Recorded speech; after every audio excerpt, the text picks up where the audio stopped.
नमस्कार दोस्तों, OCN network में आपका स्वागत है। मैं हूं ओमकार चौधरी। अब लोगों के दिमाग में ये बात तो साफ आनी शुरू हो चुकी है कि जो नहीं है उसको प्रदर्शित करने की जरूरत क्यों आ पड़ी है। जो नहीं हुआ है वो क्यों बताया जा रहा है। और अगर बिहार की या दूसरे राज्यों की मतदाता सूची से ऐसे लोगों के नाम हटाए जा रहे हैं जो अब इस दुनिया में नहीं है, या जो अपने मूल पतों पर नहीं मिले हैं, या जिनके दो जगहों पर नाम दर्ज हैं और दो मतपत्र बने हुए हैं, ऐसे लोगों के नाम क्यों नहीं हटाए जाने चाहिए। और इसका कोई जवाब नहीं है इसका विरोध करने वाला।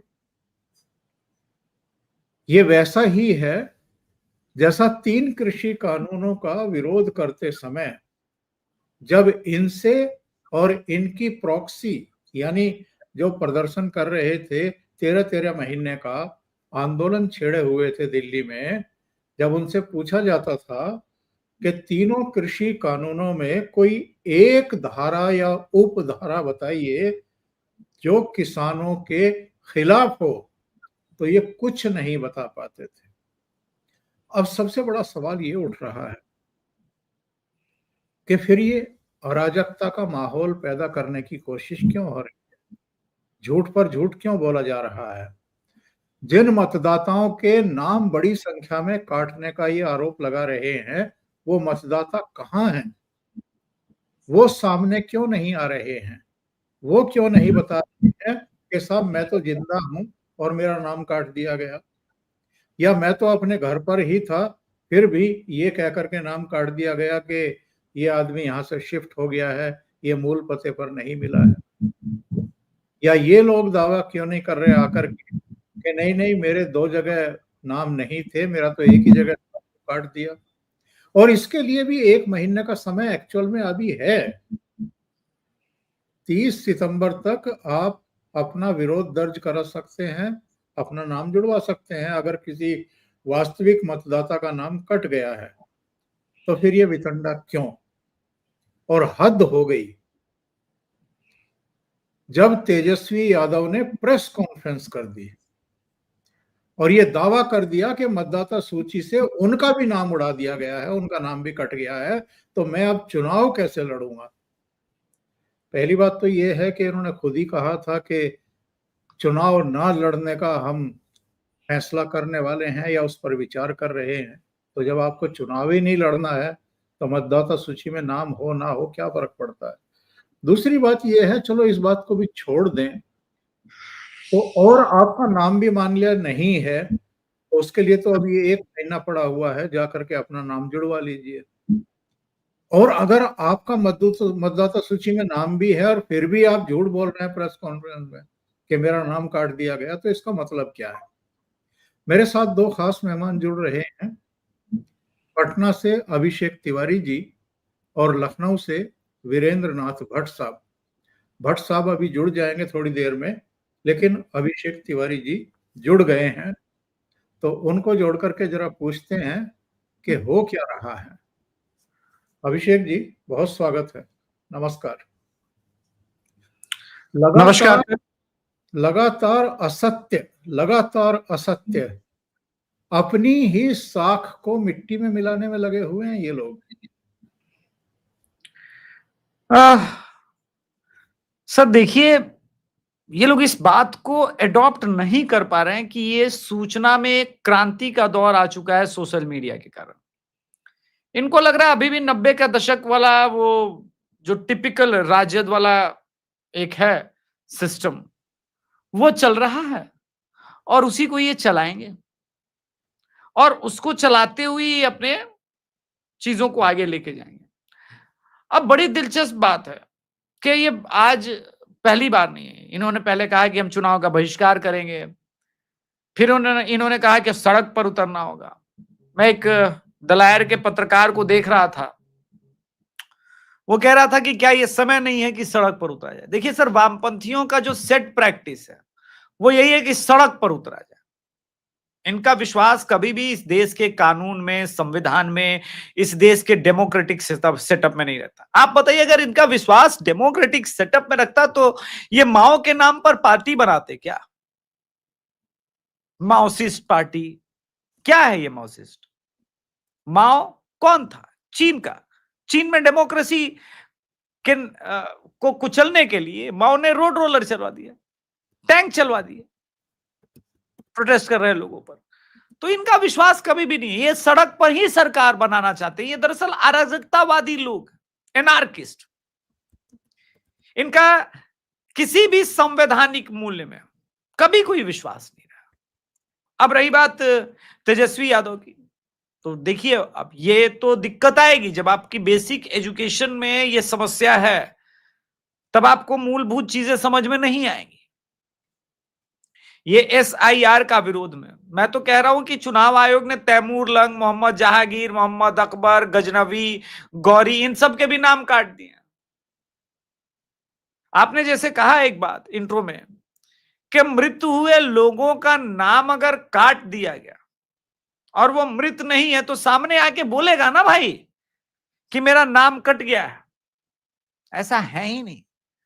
देखिए, सच्चाई ये है, मैं इस डेमोक्रेसी प्रोसेस को मैंने अपनी आंखों से देखा है सर। आरा में 1999 का लोकसभा चुनाव का समय था और एक बूथ पर 6-8 लोग लाठी लेकर के आए और उसमें स्याही डाल दी, बोला हो गया तुम लोग का वोट।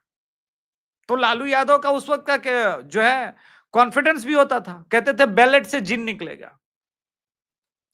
मोहम्मद शहाबुद्दीन के समय सिवान की दुकानों पर उनके फोटो लगे होते थे सर।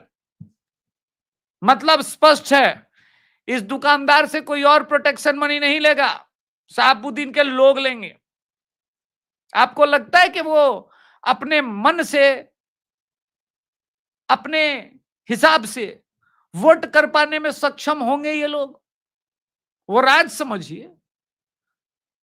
जिस प्रकार से इनके सालों का दानापुर से लेकर के हर जगह दबंगई था, वो क्या था? अभी भी दानापुर से इन्होंने रीतलाल यादव को 2020 में टिकट दिया, वो चुनाव जीते, फिर वापस जेल पहुंचे रीतलाल यादव। कोई साधु संत समाज के लोगों को टिकट तो नहीं दिया है ना। ये उन्हीं उसी प्रकार के लोगों को टिकट देते हैं जो समाज में डर भय दिखा करके लाठी के दम पर सरकार बना सके। लाठी पिलावन रैली, तेल भजावन रैली। आप देखिए, इसमें क्या है? मॉडेस्टी नहीं है एक तो पहली बात, लेकिन तर्क के कसौटी पर समझें तो डर, फियर फैक्टर क्रिएट करना है। लाठी रैली क्या होता है? सड़क पर कौन सा कानून? तो ये सारी चीजें बताती हैं कि राजद का जो मूल स्वरूप था वो यही था। अब चुनाव आयोग जो है वो बाहर कर रहा है लोगों को। आपने खबर सुनी होगी कि गुरुग्राम से अचानक मेड नहीं मिल रहा है, चौकीदार गायब हो गया, काम करने वाले गायब हो गए। ये कौन लोग हैं? पूरे देश में इस प्रकार की घटनाएं हो रही है। ऐसा नहीं कि सिर्फ गुरुग्राम तक सीमित है, लेकिन गुरुग्राम में न्यूज ये बना क्योंकि रातों रात वो परिवर्तन दिख रहा है, वो मास लेवल पर काम हुआ वहां पर। अब बिहार में भी ये स्थिति है सर। मैं ऐसे कई परिवारों को जानता हूं, गया में मुसलमानों के परिवार का जो परमानेंटली वेस्ट बंगाल शिफ्टेड है, वहां उनके पास वोटर आईडी कार्ड है, लेकिन यहां का भी वोटर आईडी कार्ड है। तो दो दो जगह का वोटर आईडी कार्ड क्यों रहेगा? कोई बहुत बड़ा चेंज नहीं है, मात्र 70 लाख गायब हुए हैं। और ये 70 लाख होंगे सर 2003 में आखिरी बार SIR हुआ था। होना तो हर 5 साल पर कायदे से चाहिए। हां, मुझे दुख है कि पूरा तेजस्वी यादव और उनका IT सेल मिलकर के उनका अपना ही वोटर आईडी कार्ड नहीं ढूंढ पाया। हालांकि चुनाव आयोग ने बता दिया कि ये झूठ बोल रहे हैं। देखिए, ये बताता है क्या? ये चीजें क्या बता रही हैं सर? कि आप पूरी तरह से, आपको पता है कि आपका माई समीकरण भी टूट रहा है और आप उस स्तर पर नहीं है कि आप चुनाव अकेले अपने बूते जीत सकें। आपके साथ ऐड ऑन करने के नाम पर कांग्रेस है नहीं, वो तो खुद ही आपके वो वोट के सहारे जीवित है। बच गए मुकेश सहनी और लेफ्ट, तो ये कितना कर पाएंगे ऐसे इलाकों में जहां पर यादव का वर्चस्व है और सहनी समाज जहां पे डरा हुआ होता है? क्या वो मूल रूप से वोट कर पाएगा राजद के कैंडिडेट को? क्योंकि वो परस्पर विरोधी है। इस बात को समझना आवश्यक है कि 2019 के लोकसभा चुनाव में टॉप मोस्ट लीडरशिप मिल गया, मायावती और अखिलेश यादव मिल गए, लेकिन उनका वोटर एक दूसरे के साथ सिंक्रोनाइज नहीं कर पाया, क्योंकि वोट ट्रांसफर कराने का भी एक जो है तरीका होता है। जैसे नीतीश का वोटर, वो ब्रेड के साथ बटर है, वो राजद के साथ भी शिफ्ट हो जाएगा, वो बीजेपी के साथ भी शिफ्ट हो जाएगा, क्योंकि वो समझता है कि सत्ता पर काबिज रह करके बिना गुंडागर्दी किए आदमी सत्ता के सुख को भोग सकता है, लेकिन डरा के धमका के ये चीजें नहीं होंगी। ये सड़क पर उतरने का जो आह्वान हो रहा है ओमकार सर, ये सिर्फ और सिर्फ एक एनार्की प्रक्रिया है जिसमें धमकाया जा रहा है चुनाव आयोग को। खैर, ये धमकियां तो आपको आने वाले समय में बंगाल में और तमिलनाडु में भी दिखेंगी, किंतु बिहार में ये होना दुर्भाग्यपूर्ण है। जिस प्रकार से झूठ फैलाया जा रहा है, झूठ बेचा जा रहा है, बस इनके साथ एक ही चीज माइनस पॉइंट हो गया कि सोशल मीडिया युग में तेजस्वी यादव पैदा हो गया। अगर ये पूरा प्रकरण 2005, 6, 8 में होता तो मैं दावे के साथ कह सकता हूं कि SIR हो ही नहीं पाता बिहार में। जी सही बात आप कह रहे हैं वीरेंद्र जी। ये हमारे सामने है डॉक्यूमेंट जिसमें जानकारी दी गई है, इनका फोटो छपा हुआ है, तेजस्वी यादव पुत्र लालू प्रसाद यादव भी लिखा हुआ है, इनकी उम्र भी लिखी हुई है, बाकी चीजें भी इसमें जानकारी दी गई हैं। क्या तेजस्वी इतने भी पढ़े लिखे नहीं हैं कि मतदाता सूची में? और चलो ये नहीं है इतने पढ़े लिखे, पर इनकी पार्टी में बाकी लोग भी तो होंगे जो देख सकते थे, पैमाइश कर सकते थे, प्रेस कॉन्फ्रेंस कर डाली। सवाल पढ़े लिखे होने का नहीं है, सवाल ये है कि विक्टिम कार्ड पे ओवर रिलायंस, विक्टिम कार्ड पे अति निर्भरता। हम तो पिछड़े हैं, भाजपा तो ब्राह्मण बनिया की पार्टी है, ये तो मनुवादी पार्टी है, ये तो ठाकुर भूमिहार ब्राह्मण की पार्टी है, ये संविधान खत्म कर देगी, ये आरक्षण खत्म कर देगी। इनका डे वन से इनका नैरेटिव है पिछले 30 सालों से। यही इन्होंने पिछले जून 2024 के लोकसभा चुनाव में किया। और इतना ज्यादा कॉन्ट्रडिक्शन है, इतना ज्यादा विरोधाभास है। राहुल गांधी कह रहे हैं कि जून 2024 का लोकसभा चुनाव में रिगिंग हुई, गड़बड़ी हुई। उस रिगिंग में ये ऐसी रिगिंग है जहां जो पार्टी रिगिंग करा रही है उसकी सीटें कम हो गई, उसको बहुमत नहीं मिला। वो 240 पे अटक गई भारतीय जनता पार्टी। और जो और पार्टी आरोप लगा रही और है रिगिंग प्रधान हुई, और उसकी सीटें जो है प्रधानमंत्री 55 से बढ़ के 99 हो गई। प्रधानमंत्री की जीत का मार्जिन घट गया। जी, उनकी जीत का मार्जिन घट गया। और जहां मुख्यमंत्री ने 8 साल पूरे कर लिए हैं, वहां सीटें उसकी 72 से घट के 33 पे आ गई। ये कौन सी रिगिंग हुई है जो समझ में नहीं आता। और आज चुनाव आयोग ने एक पत्र जारी किया है कि महाराष्ट्र चुनाव को लेकर के जो उन्होंने आरोप लगाया था, उस पर चुनाव आयोग ने उनको पिछले वर्ष जून में पत्र लिखा था, उसका उन्होंने अभी तक जवाब नहीं दिया। तो अब ये बात, सॉरी, अभी जून 2025 में पत्र लिखा था चुनाव आयोग ने, उसका अभी तक उन्होंने जवाब नहीं दिया है। तो ये कोई भी नेता, राहुल गांधी जो कांग्रेस के अध्यक्ष रह चुके हैं, 5 बार के MP रह चुके हैं 5वें बार के, और लोकसभा में नेता विपक्ष हैं, उनका प्रोटोकॉल में कैबिनेट मंत्री का दर्जा है। और वो व्यक्ति संदर्भ से उसका इतना ज्यादा दूरी है कि वो कब क्या बोल रहा है। वो कह रहा है कि इंडियन इकोनॉमी डेड हो गई, डिफेंस पॉलिसी डेड हो गई, एक्सटर्नल अफेयर पॉलिसी डेड हो गई। अगर इंडियन इकोनॉमी डेड हो गई है तो अमेरिका 25% टैरिफ क्यों लगा रहा है? और अगर इंडियन इकोनॉमी डेड हो गई है तो अदानी जो है इस देश में क्यों बना हुआ है?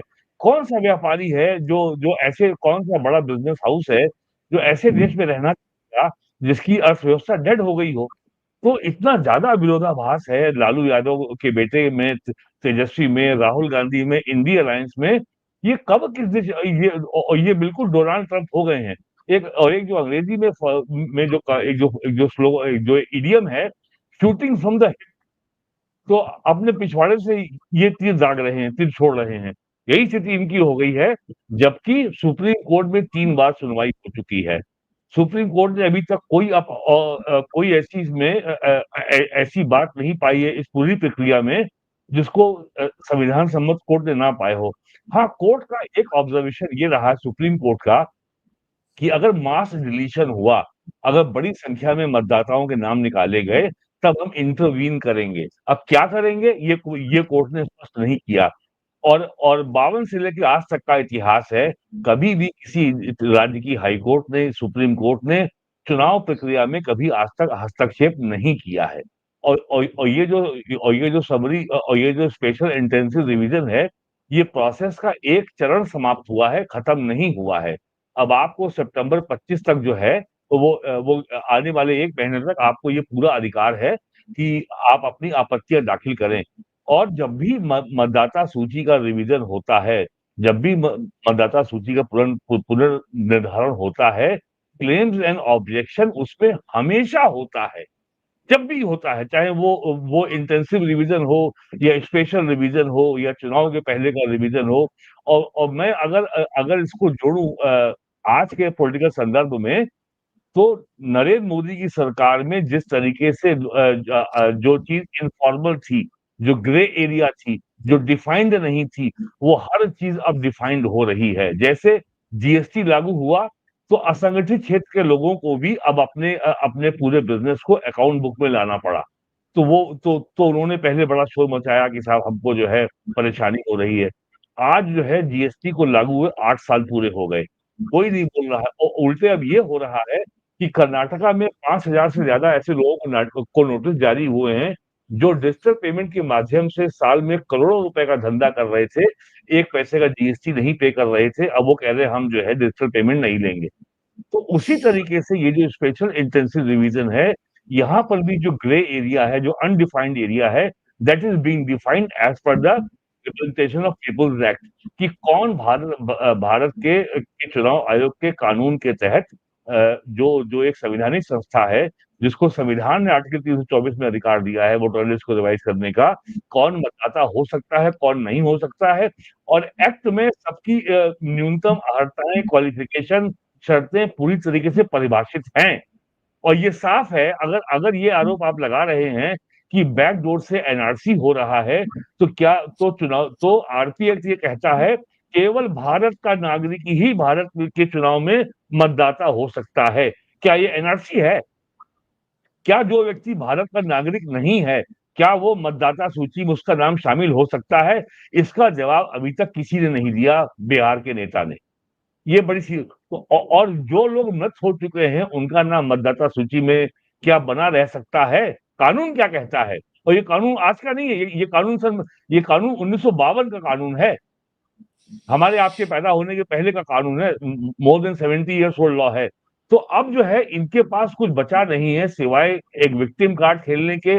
और जैसा अभिषेक ने कहा कि इनका एमवाई जो है मामला गड़बड़ा रहा है, और कहीं से इनके पास कोई सरप्लस, कोई एडिशनल, कोई पेरिफेरल वोट आने की संभावना इनको दिख नहीं रही है। और जैसे ही और ये आपकी रिवीजन की प्रोसेस फाइनल होगी, आप देख लीजिएगा बिहार का चुनावी माहौल बहुत तेजी से बदलेगा। और बिहार का चुनाव अब ये नहीं, और ये मुद्दा, और ये जो प्रशांत किशोर जो इस समय केजरीवाल बनने का प्रयास कर रहे हैं, ये भी एकदम हाशिए पे चले जाएंगे। ये मुद्दा ही नहीं होगा कि नीतीश कुमार मुख्यमंत्री बनेंगे या नहीं बनेंगे, बीजेपी इनको डिश करेगी। लोगों में एक चेतना आ गई है, लोगों में जानकारी, ये भाव आ गया है। बिहार के लोग जो होते हैं, जैसा आरिफ मोहम्मद खान ने कहा कि खाली बिहार में बिहारी नहीं, बाकी पूरे देश में बिहारी है।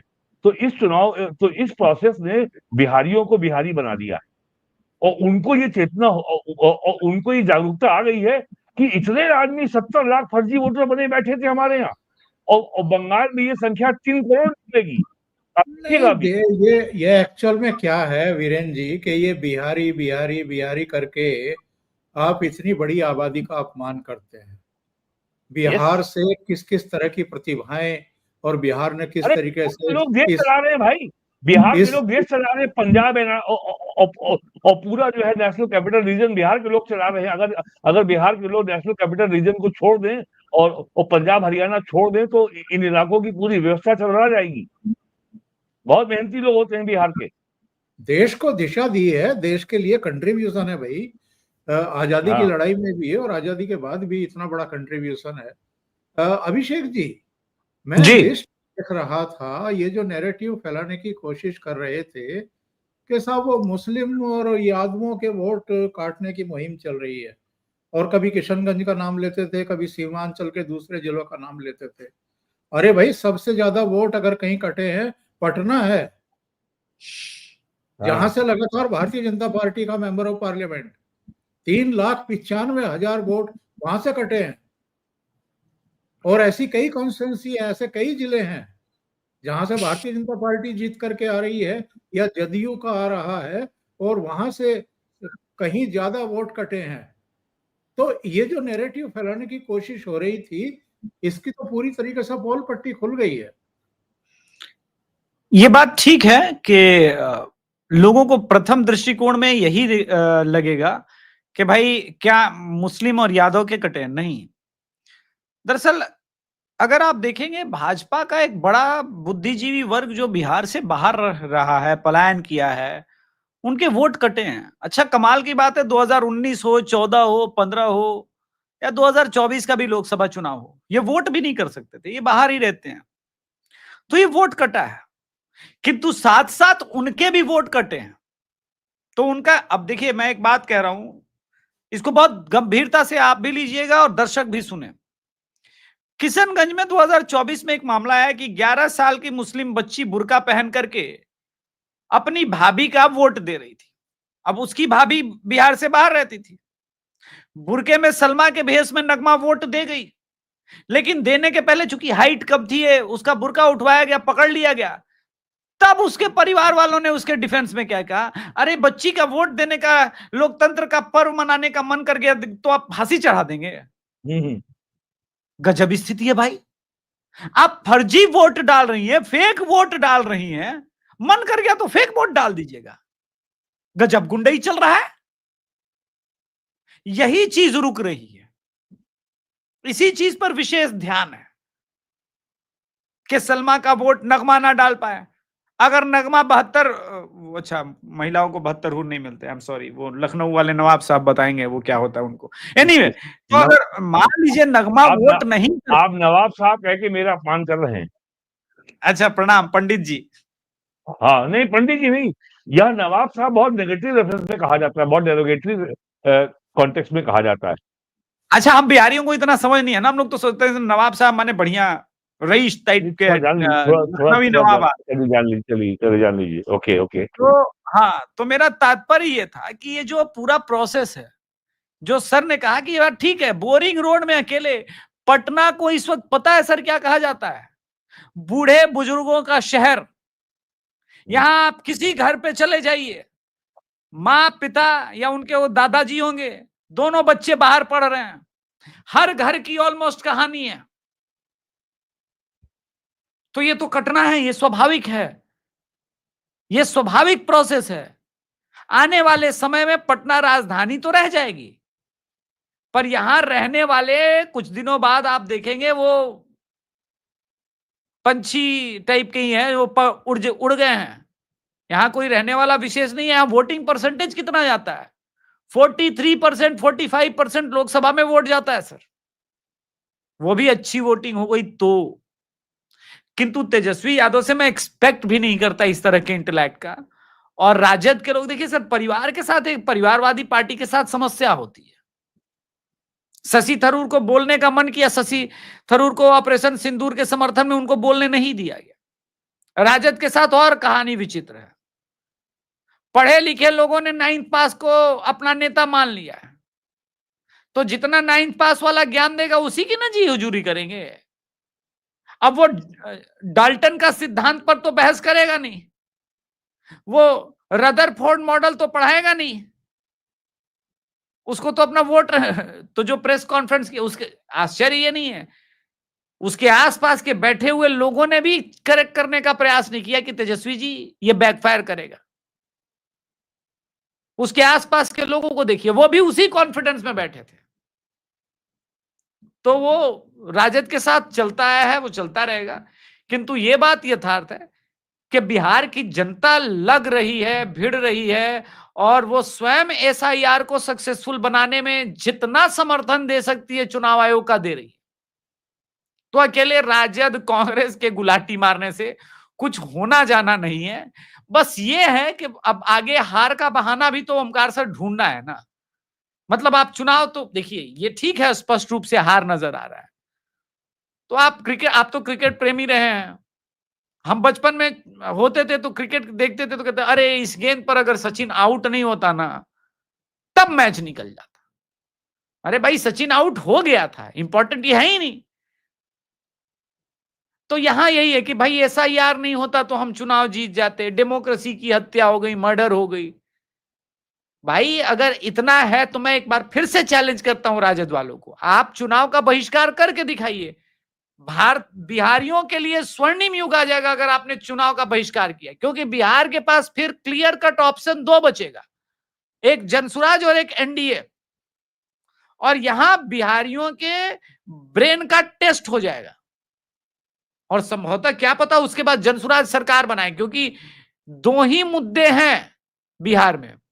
एक वो सेगमेंट है जो चाहता है राजद आए, और एक सेगमेंट ये नहीं चाहता कि एनडीए आए, वो कह रहा है कि किसी कीमत पे राजद नहीं आना चाहिए, जंगल राज नहीं आना चाहिए। आप चुनाव का बहिष्कार कर दीजिए, बिहार का सबसे बड़ा फियर फैक्टर खत्म हो जाएगा। जी,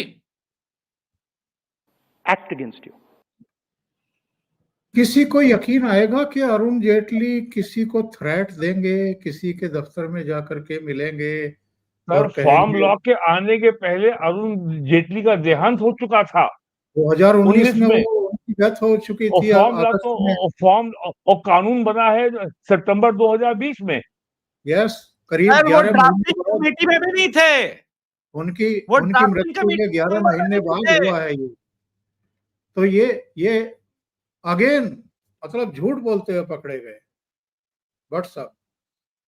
जी, ये बिल्कुल जो है ये दिखाता है, जैसा मैंने अभी पहले कहा कि इनकी सारी बातें they are full of contradiction, विरोधाभास से भरी होती हैं। 2024 का लोकसभा के चुनाव में अगर गड़बड़ी की गई थी, रिगिंग की गई थी, तो बीजेपी की सीटें 2019 में 300 के ऊपर थी और वो घट के 240 पे आ गई।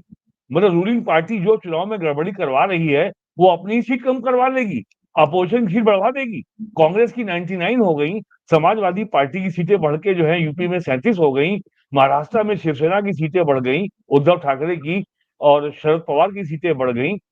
बीजेपी राजस्थान में सीटें हारी, बीजेपी मध्य प्रदेश में हारी सीटें, बीजेपी चुनाव सीटें हारी बंगाल में, उसके बाद बीजेपी झारखंड का असेंबली चुनाव हार गई।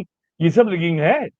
कौन सी ये आदमी क्या बोलता है, क्या मतलब कोई क्या, क्या नशे में है, क्या है, या जानबूझ के है, या इसके पीछे भी कोई डिजाइन है, कोई इसके पीछे कोई स्ट्रेटजी क्या है?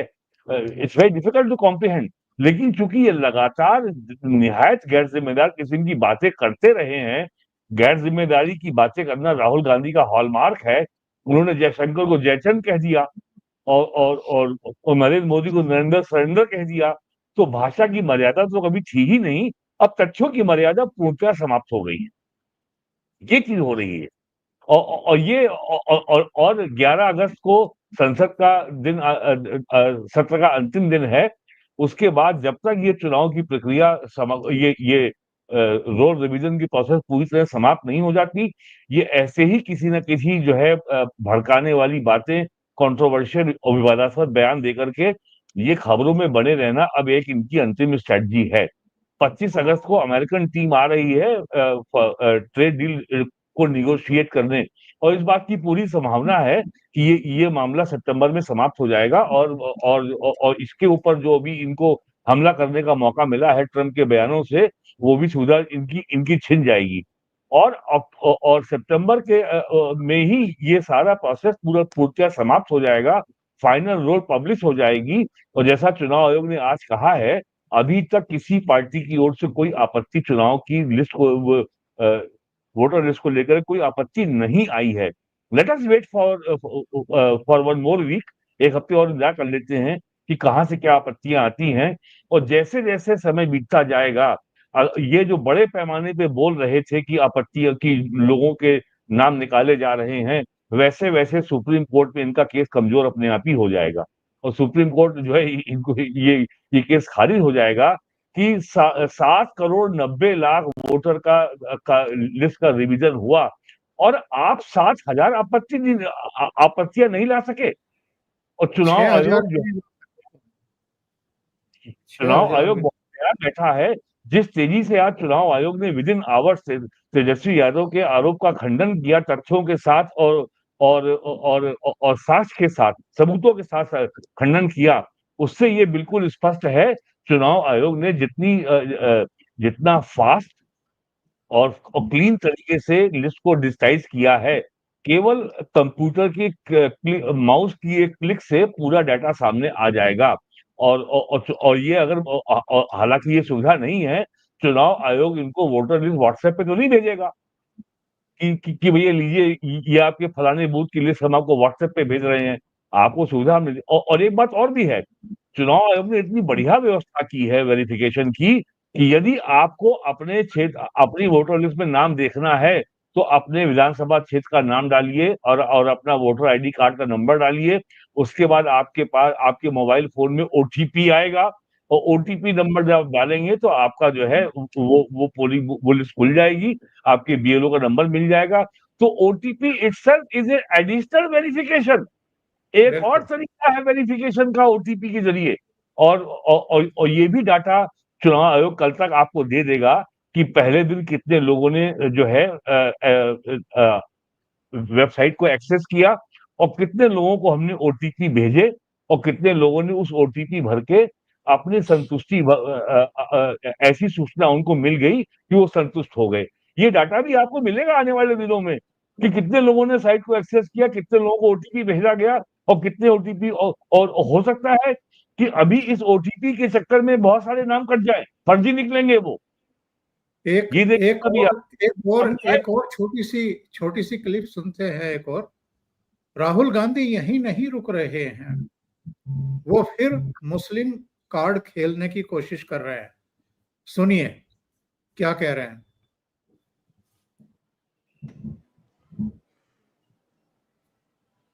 Says that you should beat up a Muslim child. Where is it written that you should lynch someone? Which tradition of ours says it? दोबारा सुनते हैं। Which Hindu tradition हिंदू से नहीं क्या लेना says that you should beat up a Muslim child? Where is it written that you should lynch someone? Which tradition of ours says it? ये बात क्या ये मुस्लिम्स के बारे में या कुरान के बारे में कह सकते हैं? किसी किताब के बारे में इस तरीके से कहना। इनसे पूछे कि कौन से ट्रेडिशन के अनुसार कन्हैया लाल को हलाल किया था। निकिता तोमर को मारा, नीरज प्रजापति को मारा, भरत यादव को मारा, लोटन निषाद को मारा, हजारों मार दिए बांग्लादेश में। बांग्लादेश और पाकिस्तान तो छोड़ ही दीजिए ना, वहां तो कोई अत्याचार की सीमा इतनी होगी कि बीबीसी कवर कर रहा है सर। मैं तो भारत का पूछ रहा हूं। कल मैंने ट्वीट किया था, किस ट्रेडिशन के तहत एक नाबालिग बच्ची को उठा के लेके जाता है, 18 घंटे तक अगवा रखा है। बिहार के दरभंगा की घटना है, वो तो बिहार पुलिस ने त्वरित कार्रवाई की। पश्चिमी चंपारण में 11 बच्ची को अगवा करके बेचने के फिराक में था। ये कौन सा ट्रेडिशन है? देखिए, ये बात ठीक है कि सिर्फ मुसलमानों का वो बात है ना, मैं घुमा फिरा के बात नहीं करता हूं ओमकार सर। राहुल गांधी ये सब बातें नहीं बोलेगा तो देश में कौन बोलेगा? और राहुल गांधी ये नहीं बोलेगा तो भाजपा जीतेगी कैसे? राहुल गांधी का बोलना ही सबसे बड़ा मोदी का एसेट है। देखिए, मोदी जी प्रचारित कर सकते हैं, प्रभावित कर सकते हैं कि आप बीजेपी को वोट करो। राहुल गांधी विवश करेगा आपको कि आप बीजेपी को वोट करो। बीजेपी को ये ही बात वोट सही है। करो, इसके लिए ये बिल्कुल बाध्य करेगा। एक प्रधानमंत्री जी का भी सुन लेते हैं आखिर में। आज वाराणसी में थे। भी बहुत इच्छा थी कि सावन के पवित्र महीने में बाबा विश्वनाथ और मार्कंडेय महादेव के दर्शन करूं, लेकिन मेरे वहां जाने से महादेव के भक्तों को असुविधा न हो, उनके दर्शन में बाधा न पड़े, इसलिए मैं आज यहीं से भोलेनाथ और मां गंगा को प्रणाम कर रहा हूं। क्या बात, क्या बात। ये अनपैरेलल है। और ऐसा लगता है हम लोग दो भारत को सुन रहे हैं। वही मैं कह रहा हूं कि एक तरफ नरेंद्र मोदी और दूसरी तरफ ये आदमी जो नेगेटिविटी से भरा हुआ है, और प्रधानमंत्री हर बार हर जगह जाकर के एक ऐसा सकारात्मक संदेश देकर के आते हैं, एक नई उम्मीद और एक नई ऊर्जा भारतीयों में भर देते हैं। देखिए, संयम जो है प्रधानमंत्री की सबसे बड़ी शक्ति है। पिछले 25 साल में कांग्रेस ने हर संभव गाली दी, हर संभव तरीके से इन्होंने अपमानित किया, लेकिन प्राइम मिनिस्टर ने कभी भी अपना के संयम को ये डिगा नहीं पाए। और यही गलती डोनाल्ड ट्रंप भी कर रहे हैं, और वो भी झेलेंगे। और डोनाल्ड ट्रंप ने आधे अधूरे तरीके से काम किया है। आपको भारत से पेट्रोल, डीजल, एविएशन फ्यूल की आवश्यकता है, तो आपने पेट्रोल डीजल पर टैरिफ जो 25% नहीं लगाया। अमेरिका में बिकने वाली 48% दवाइयां, ड्रग्स एंड मेडिसिन इंडिया से जाती हैं, आपने उसके ऊपर 25% टैरिफ नहीं लगाया। किस पे लगाया? जेम एंड ज्वेलरी के ऊपर आपने लगाया, गारमेंट्स के ऊपर। अरे अगर आपको नहीं बेचेंगे, दुनिया बहुत बड़ी है, हम वैकल्पिक बाजार खोल लेंगे। तो नरेंद्र मोदी से कोर्सिव भाषा में बात करके, अपमानजनक भाषा में बात करके, मर्यादा से नीचे गिर के बात करके कोई व्यक्ति कभी कोई बात जीत नहीं सकता। ये बात राहुल गांधी को भी 11 साल में समझ में नहीं आई। अभिषेक जी, एक बात बताइए, अभी ये राहुल गांधी बिहार आने वाले हैं, इनके बारे में जानकारी है कि 5 दिन बिहार में लगाएंगे, ये यात्रा निकालेंगे, और इश्यू यही है SIR के मतदाता सूचियों से जो 65 लाख मतदाता आपने काटे हैं, नाम काटे हैं, तो इसी को लेकर के तेजस्वी और ये दोनों बिहार में घूमने वाले हैं, ऐसी जानकारी दी गई है। तो ये 65 लाख जिनके मतदाताओं के नाम काटे गए हैं, इंक्लूडिंग जो ऊपर चले गए हैं, 20-22 लाख मतदाता वो भी हैं जो अब नहीं रहे, तो वो भी आएंगे क्या इनको सुनने के लिए? इनके रोड शो में वो भी खड़े होंगे क्या? दोनों तरफ से पुष्प वर्षा करने का जो मृत लोग हैं उनका भी कोई प्रोग्राम है क्या? नहीं, वही लोग होंगे, और कौन होगा? चारों दिशाओं में, सॉरी 10 दिशाओं से यही लोग होंगे, और कौन होंगे? और तो जो जिसके देखिए, इतना कोई खाली नहीं है सर बिहार में। बिहार 2004 से बहुत आगे निकल चुका है, बहुत व्यस्तता है यहां पर। लोग उस व्यस्त शेड्यूल में से चुनाव आयोग के लिए टाइम निकाले, सारा प्रोसेस पूरा किया, अपना अपना मेक श्योर किया कि उनका कार्ड बना रहे। वो जो यहाँ के हैं उनको कोई दिक्कत है नहीं। रही बात राहुल गांधी, मैं बात कह दूं, जी जी जी जी, please please please please please, आप कंटिन्यू कीजिए सर। नहीं, मैं कह रहा हूं कि सबसे बड़ी बात जो बिहार में चर्चा नहीं हो रही है, बिहार की सरकार ने, मुख्यमंत्री ने 125 यूनिट बिजली फ्री देने का वादा किया है। यानी आज बिहार में इतनी बिजली मिल रही है कि लोगों को, अगर आप फ्री बिजली का अगर आश्वासन दे रहे हैं, तो लोगों पे इसका असर होगा। ये अपने आप में ये दिखाता है कि बिहार ने विकास का, डेवलपमेंट का एक माइलस्टोन कवर कर लिया है। वरना बिहार में मैंने मुजफ्फरपुर और पटना का हाल देखा है। मैंने केवल बिहार में पटना में बिजली आती थी बस, और थोड़ी गया में आती थी, बाकी कहीं बिजली आती नहीं थी। आज बिहार नहीं नहीं, अभी तो 125 बिहार यूनिट बिहार में सर गांव में मैं बता रहा हूँ, अपने गांव की कंडीशन, वहां 20-22 घंटे लाइट रहती है सर। हाँ, इलेक्ट्रिसिटी तो की ये कोई अपने आप प्रॉब्लम में है ही ये नहीं। अपने आप में बहुत बड़ा परिवर्तन है जी। ठीक है। और बिहार जो है आने वाले समय में, देखिए सिर्फ ये बात नहीं उन्होंने कही है, लोग 125 यूनिट तक समझ रहे हैं। उन्होंने ये भी कहा कि हम 125 यूनिट कैसे दे पाएंगे फ्री। लॉन्ग टर्म विजन है इस आदमी के पास। इसने बोला कि गांव में जो खाली पड़ी भूमि है, जो बंजर भूमि रहेगी हर एक गांव में, हर एक पंचायत में, वहां हम सोलर पैनल लगाएंगे। ग्रामीणों को हम प्रोत्साहित करेंगे कि आप सरकार से जो सोलर पैनल वाला बिजली उत्पादन का प्रक्रिया है उसको लें और आप एडिशनल बिजली बेचें भी। तो प्लान है इसके पास, एक विजन है नीतीश कुमार के पास। पढ़ा लिखा इंजीनियर आदमी रहा है। मैंने बार बार कहा है कि महिला सशक्तिकरण में जिस प्रकार से जो नीतीश ने काम कर दिया वो पूरे देश में संभवतः कोई नहीं कर पाएगा, क्योंकि बिहार की परिस्थितियां अलग थी सर। बिहार में मामूली बात नहीं है, जो बच्ची शाम के 5 बजे के बाद घर के अंदर बंद हो जाती थी वो रात में आज पहरेदारी कर रही है, पुलिस बन करके, शिक्षिका बन करके। और अब तो पूरे देश से शिक्षिकाएं नियुक्त हुई हैं बिहार में। ये अच्छी बात है कि बिहार को लोग जान रहे हैं, बिहार के अंदर नौकरी करके समझ रहे हैं कि नहीं, जिस जंगल राज के लालू यादव के समय बात होती थी वैसी स्थितियां नहीं है। तो बदलाव तो बहुत बड़ा हुआ है, बड़ा व्यापक बदलाव हुआ है। यहाँ पर अब मेट्रो आने वाला है पटना में, ऑलमोस्ट फाइनल फेज में है, अगस्त में शुरू हो जाएगा मेट्रो। देखिए विकास के मामले में तो कोई बात ही नहीं कर सकता, राजद और इनकी तो कोई तुलना ही नहीं है। बात यह है कि क्या SIR को जनता ने स्वीकार किया? नहीं, जनता ने स्वीकार किया। Yes you are right, absolutely correct, मैं आपसे सहमत हूं, बिल्कुल किया है। तो जब जनता ने स्वीकार कर लिया तो राहुल गांधी आएंगे, रैली करेंगे, एंटरटेनमेंट करेंगे, आपके मेरे लिए कंटेंट देंगे। अब वो राहुल गांधी ना भी हो तब भी हमें दुख होगा, क्योंकि कंटेंट फिर हम कहां से लेके आएंगे, चर्चा किस पे करेंगे? आज तेजस्वी यादव झूठ नहीं बोलते तो हम क्या करते?